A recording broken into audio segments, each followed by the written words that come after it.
Today is the first day of classes for students at Cajon Valley Unified School District. Students got the chance to meet their teachers virtually. Some did actually go to school to pick up last-minute supplies. Cajon Valley tweeted out their school supplies recommendations today, which are patience, flexibility, and grace. As the new school year gets underway online for many of our local districts, we wanted to take a look at the decisions being made when it comes to reopening schools. So all this week at 5 p.m., we'll be joined by a variety of experts for a discussion about kids and COVID-19, all through the lens of science. In tonight's Learning Curve Behind the Science, News 8's Shannon Handy speaks with a Chula Vista Elementary School District Superintendent, Francisco Escobedo, about the district's reopening plans and why being off the state's watch list does not change things, at least for now. We just came off the state's watch list. Does that change anything for your district? What I do is not only look at the county, but look at within my own community as well. And unfortunately, in my community, the rates are still high, and they're actually still increasing.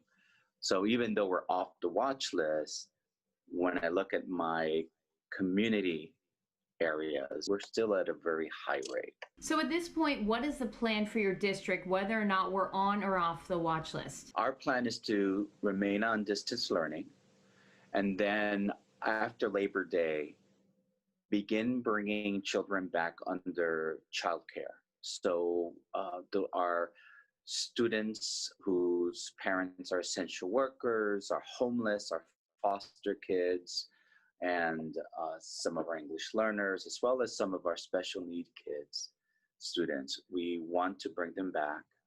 The YMCA will be taking, supervising them in a day camp type of experience, and at the same time, a portion of the day will be dedicated for distance learning.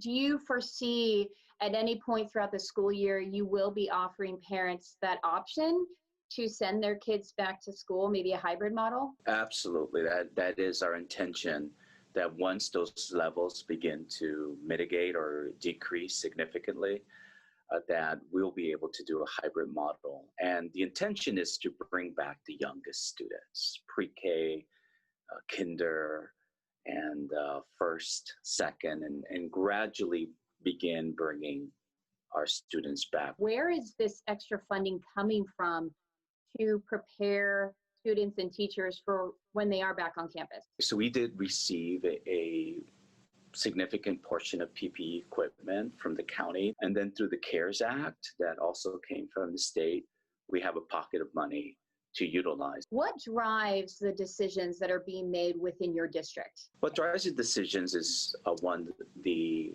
daily rates of new cases. I also communicate on a weekly basis with the county health department, and they share their metrics, number of hospital beds available, continually. They have several metrics that they look at. One of the things we're looking at is when we come back, obviously, is how do we control contagion? I think it's really a time where we all need to come together and know that mistakes will happen. But however, there are always solutions out there, and we all need to come together. Put the politics aside, focus on our most precious asset, which is our students, and figure this out. Shannon Handy reporting. There are 46 schools and 30,000 students in the Chula Vista Elementary School District. Tomorrow we'll have an interview with a Scripps researcher and the work he's doing related to how COVID spreads in group settings like schools.